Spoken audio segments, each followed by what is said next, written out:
একটা প্রশ্ন দিয়ে শুরু করি। যদি কেউ বারবার অসুস্থ হয়, বারবার হাসপাতালে যায়, বারবার বলে আমি ভালো নেই, কিন্তু পরীক্ষায় কিছুই ধরা না পড়ে, তাহলে আমরা কি ভাবি? আমরা ভাবি সে হয়তো বাড়িয়ে বলছে, নাটক করছে, অ্যাটেনশন চাচ্ছে।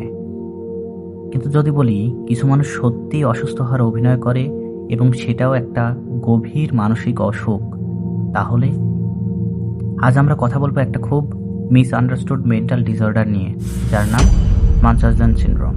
আমি মেহেদি আছি আপনাদের সাথে, আপনারা দেখছেন মেডিকেল মিস্ট্রি। এটা এমন একটা বিষয় যেটা শুনলে অনেকে হাসে, অনেকে রেগে যায়, আবার কেউ কেউ বিশ্বাসই করতে চায় না। কিন্তু এটা বাস্তব এবং অনেক মানুষের জীবন এই সমস্যার জন্য ভেতরে ভেতরে ভেঙে পড়ে। ম্যানচাউজেন সিনড্রোম কি? ম্যানচাউজেন সিনড্রোম এমন একটা সিরিয়াস মেন্টাল হেলথ ডিসঅর্ডার। এই সমস্যায় থাকা মানুষ ইচ্ছে করে নিজের শরীর বা মনে অসুখের লক্ষণ তৈরি করে। সে জানে সে আসলে অসুস্থ না, কিন্তু তারপরেও সে বলে আমি অসুস্থ। কেন? কারণ তার কাছে অসুস্থ হওয়া মানে কেয়ার পাওয়া, অ্যাটেনশন পাওয়া, ভালোবাসা পাওয়া। এটা খুব গুরুত্বপূর্ণ কথা। এখানে টাকা না, এখানে কাজ এড়ানো না, এখানে আইনি লাভ না। এখানে আছে একটা ভাঙা মন যে মনে করে আমি ভালো থাকলে কেউ আমাকে দেখে না। মানচাউজেন সিনড্রোম আর সাধারণ মিথ্যার মধ্যে পার্থক্য কি?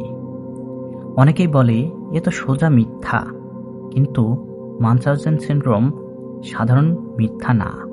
সাধারণ মিথ্যায় মানুষ একটা লাভ চায় আর লাভ পেলেই থামে, কিন্তু এখানে লাভ পাওয়ার পরেও মানুষ থামে না, কারণ সে লাভ না, সে খুঁজছে একটা অনুভূতি, কেয়ার্ড ফর হওয়া, গুরুত্ব পাওয়া, দরকারি মনে হওয়া। এই মানুষটা ভেতরে ভেতরে জানে সে ভুল করছে, কিন্তু তার ভেতরের ভয় এত গভীর যে সে অন্য কোনো উপায় জানে না। মানচাউজেন সিনড্রোম এ মানুষ কি কি করে? এখন একটু কঠিন অংশে আসি। এই সমস্যায় থাকা মানুষ কি কি করতে পারে? সে পারে নিজের শরীরের ক্ষতি করতে, ইচ্ছে করে কাটা লাগানো, ক্ষত শুকাতে না দিয়ে আবার খুলে দেওয়া, নিজেকে ইনফেকশন দেওয়া, ওষুধ ভুলভাবে খাওয়া, ইনজেকশন বা মেডিসিন মিসইউজ করা। কেউ কেউ নিজের রিপোর্ট বদলে ফেলে, অন্যের রিপোর্ট দেখায়। অনেক সময় এই মানুষগুলো মেডিকেল ল্যাঙ্গুয়েজ খুব ভালো জানে। ডাক্তারদের সাথে কথা বললে মনে হয় সে খুব ইনফর্মড।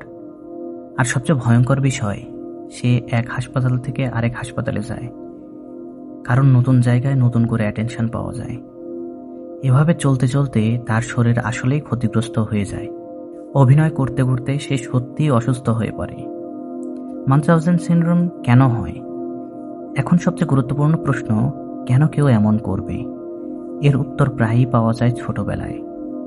অনেক মানচাউজেন সিনড্রোম পেশেন্ট এর ছোটবেলায় দেখা যায় বাবা মায়ের অবহেলা, ভালোবাসার অভাব, পরিবারে ইগনোর হওয়া, ছোট বয়সে লম্বা সময় হাসপাতালে থাকা।